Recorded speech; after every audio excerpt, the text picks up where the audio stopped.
வெளிநாட்டு வியாபாரி மன்னரை பார்க்க வந்தார். வாங்க வியாபாரி, நீங்க வந்தது நம்ம நாட்டுக்கு ரொம்ப நல்லது. இங்க நல்லா சாப்பிட்டு ஓய்வெடுக்கலாம். மன்னரே, இந்த வியாபாரி நல்லா சாப்பிட்டு. சரி மன்னா. காட்சி 2. வியாபாரி நன்றாக சாப்பிட்டார்.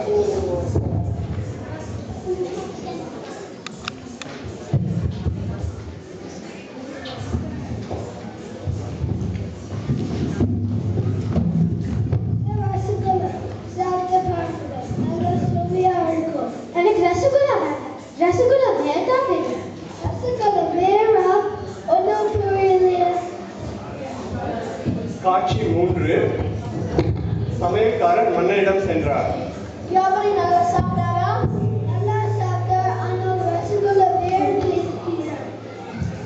ரசகுல்லா வேறா? ஒன்றும் புரியல.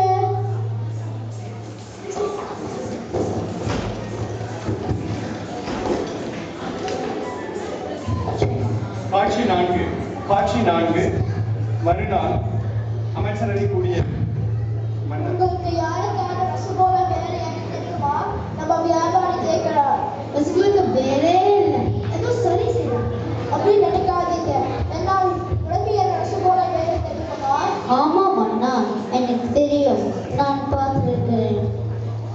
நாளை நீ சொல்றது வேடிக்கையா இருக்கு. நீ போய் சொல்லு. நாளைக்கு ரசகுல்லா வேறு நான் கொண்டு வர பாருங்க. அதை பார்க்க நான் ஆவலா இருக்கேன்.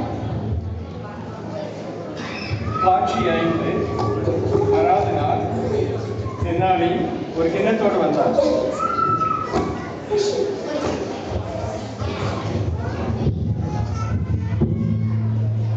தென்னாலி, எனக்கு முதல் ரசகுல்லா வேற காட்டுங்க.